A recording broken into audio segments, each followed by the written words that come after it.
గణేశాయ నమః. సరస్వత్యై నమః. శ్రీగురుభ్యో నమః. హరి ఓం. జ్ఞానప్రదీపిక ఛానల్ని వీక్షిస్తున్న యూట్యూబ్ ప్రేక్షకులందరికీ జ్ఞానప్రదీపిక ఛానల్ తరఫున పాతూరి జ్ఞానేశ్వర శర్మ హృదయపూర్వక నమస్సుమాంజలులు. భగవాన్ సత్యసాయిబాబా వారి ప్రబోధముల వెలుగులో కీర్తిశేషులు పాతూరి ప్రసన్నం గారు రచించిన సేవాయోగంలోని 15వ భాగం మనోలయాన్ని గురించి ఆదిశంకరులు, శ్రీ రామకృష్ణ పరమహంస, శ్రీ అరవింద మహర్షి, శ్రీ అరవింద యోగి ఏమి చెప్పారో తెలుసుకుందాం. ఆదిశంకరుల వారు మనోలయాన్ని అమనస్కత అంటారు. అట్టి స్థితిలో అహం మమతలు ఉండవు. మనోలయం అనేది వృత్తి శూన్యమైన స్థితిగా ఆదిశంకరులు వ్యాఖ్యానిస్తారు. మనస్సు బాహ్య వాసనలను విసర్జించి ఆత్మచింతనయందే నిలకడ చెందినప్పుడు మనస్సు నశిస్తుంది అంటారు ఆదిశంకరులు ఉపదేశ సహస్రిలో. మనస్సు పనిచేసే విధానం తెలుసుకోవాలి. సాక్షీభూతమైన స్థితిలో మనస్సు ఉండదు అని ఈక్షితృ ప్రకరణంలో, అంటే ఇది ఉపదేశ సహస్రిలో ఒక ప్రకరణం, ఆ ఈక్షితృ ప్రకరణంలో ఆదిశంకరులు అంటారు. ఆదిశంకరుల వారి రచనలైన సర్వవేదాంత సిద్ధాంత సార సంగ్రహంలోను, అపరోక్షానుభూతి, వివేక చూడమణి వంటి గ్రంథాలలో అమనస్కత సాధించే విధానం వివరింపబడింది. శ్రీ విద్యారణ్య స్వామి వారి వేదాంత పంచదశిలోను, జీవన్ముక్తి ప్రకాశికలోను విస్తారంగా మనోలయ సాధన కనబడుతుంది. ఇక్కడ ఒక చాలా ముఖ్యమైన చర్చ జరగాలి. పతంజలి వారి అష్టాంగ యోగ సాధన ద్వారా, అష్టాంగ యోగం అంటే యమ, నియమ, ఆసన, ప్రాణాయామ, ప్రత్యాహార, ధ్యాన, ధారణ, సమాధి అనేవి అష్టాంగములు. అష్టాంగ యోగ సాధన ద్వారా సమాధి స్థితిని పొందిన సాధకునికి చిత్తవృత్తి నిరోధం జరుగుతుంది. సమాధిలో ఉండగా మనస్సు వృత్తిరహితం అయింది. సమాధి నుండి బాహ్య స్థితికి రాగానే తిరిగి పూర్వపు వాసనలతో మనస్సు ఆవిర్భవించి రాగద్వేషాల వంటి ద్వంద్వాలతో నిండిపోతుంది. అందుచేత అష్టాంగ యోగం ద్వారా సాధించే ఈ సమాధి స్థితిని సబీజ సమాధి అంటారు. ఇందుకు భిన్నమైంది బ్రహ్మనిష్ఠుని సమాధి. బ్రహ్మాత్మ జ్ఞానం లేకుండా కేవలం అష్టాంగ యోగాన్ని అభ్యసిస్తూ పరమేశ్వరుని ధ్యానించు యోగికి సమాధి యందు మనోవృత్తులు నిరోధింపబడినవే గాని మనోనాశము కాలేదు. వేదాంతముల శ్రవణ మననములు చేసిన తర్వాత నిధిధ్యాసనము చేయు బ్రహ్మనిష్ఠునకు అవిద్య నశించి మనోనాశనం అగుట చేత సమాధి యందు అతనికి అమనస్కత ఏర్పడుతుంది. కనుక సమాధి అనంతరము అతనికి మనస్సు తిరిగి పుట్టదు. ఇదియే బ్రహ్మనిష్ఠుని సమాధికి, అష్టాంగ యోగము అభ్యసించు యోగి యొక్క సమాధికి గల భేదము అని శారీరక మీమాంస సూత్ర భాష్య సార సంగ్రహం అనేటువంటి గ్రంథంలో దాని రచయిత శ్రీ మాండలిక అన్నాజీరావు గారు తెలియజేస్తారు.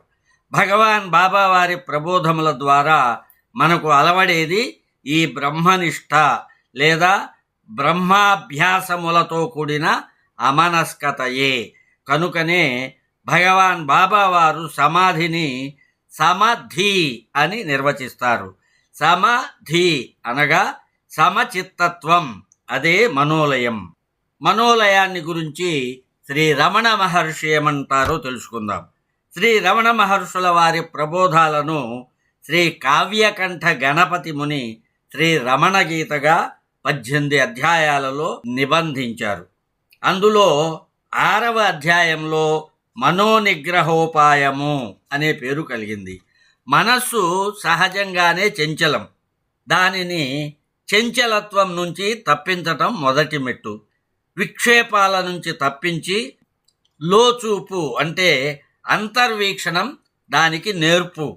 తన లోపల తాను చూచుకోవటం ఒక స్వభావంగా అలవడే రీతిగా మనస్సుకు శిక్షణ కలిగించు. శాంతికి భంగం కలిగించే బాహ్య ప్రపంచం యొక్క ప్రభావాన్ని దూరం చేయి. మనస్సును కలవరపెట్టేవి బహిర్విషయ స్పర్శలు. విషయ ప్రపంచంతో పొత్తు మానేయటం వైరాగ్యం, తర్వాత వివేకము, ఆ తర్వాత ధ్యానము అలవడతాయి. తర్వాత నిశ్చల ఏకాగ్రస్థితి అంటారు శ్రీ రమణ మహర్షి. మనస్సును నశింపచేయటం ఎలా అని ఒకరు రమణ మహర్షిని ప్రశ్నించారు. అసలు మనస్సు అనేది ఉన్నదా? మనస్సు ఒక భ్రమ. అది అహంకారం నుంచి పుట్టింది. స్థూల సూక్ష్మ ఇంద్రియములు లేకుంటే నీకు మనస్సు అనేదే తెలియదు. ఇంద్రియములు ఎప్పుడు లేకుండా ఉంటాయి? నీవు నిద్రిస్తూ అయినా ఉండాలి, లేకపోతే ఆత్మయందు లీనమైన వాడివై ఉండాలి. ఆత్మజ్ఞత ఎప్పుడూ ఉన్నదే. ఉన్నట్లుండు, ఏ ప్రశ్నలు రావు అంటారు రమణ మహర్షి. నేను అనే భావం ఎక్కడ పుడుతుందో అక్కడ ఉండు. ఆలోచనలు ఎక్కడ నుంచి కలుగుతాయో ఆ మూలస్థానం వెతికి అక్కడే ఉండు. అదే మనోలయం అంటారు శ్రీ రమణ మహర్షి. మనోలయాన్ని గురించి శ్రీ రామకృష్ణ పరమహంస ఏమంటారో చూద్దాం. తరచుగా శ్రీ రామకృష్ణ పరమహంస ఈ మనోలయ స్థితిని వర్ణించేవారు. వారి సహజ స్థితి అదే. మనస్సు 3 రీతుల్లో లయిస్తుందంటారు శ్రీ పరమహంస. మొదటిది సూక్ష్మ శరీరంతో నెలకొని ఉన్న బోధావస్థలో మనస్సు లీనం కావటం. రెండవది కారణ శరీరమునకు ఎగసి కారణానందమును అనుభవించే అర్ధబోధావస్థలో మనస్సు లీనం కావటం. మూడవది మూలమైన మహాకారణమున మనస్సు పూర్తిగా లయించునట్టి తురీయావస్థ, అదే అంతర్ముఖావస్థ. సేవాపరముగా ఈ 3 విధములైన మనోలయములను సేవా సాధనలో ఇలా గుర్తించాలి మనం. బోధావస్థలో నేను సేవ చేస్తున్నాను. సేవ చేయించుకునేది దైవస్వరూపుడైన మానవుడు. ఈ అవస్థలో మనస్సు లీనం కావటం, సూక్ష్మ శరీరంలో మనస్సు లీనం కావటం. సేవలో ఆనందం పొందుతూ తన్మయీ భావమును ఆనంద పారవస్యంలో మనస్సు లయించటం అర్ధబోధావస్థ. ఈ అర్ధబోధావస్థలో దేశం కాలం వంటి బాహ్య స్ఫురణ లేకుండా ఒక్క ఆనంద స్ఫురణలోనే ఉంటుంది మనస్సు. ఇది బోధావస్థకు పైమెట్టు. తర్వాతది మహాకారణంలో మనస్సు లయించే స్థితి. అక్కడ సేవ చేస్తున్నాను అనే స్ఫురణ కూడా ఉండదు. ఊపిరి పీల్చుతున్నాను అని ఎవరు అనుకోరు. అదొక సహజ స్థితి. అలాగే సేవ కూడా ఒక సహజ క్రియ అయిన స్థితి. ఈ స్థితిలో మనోలయ అనుభవం కలుగుతుంది.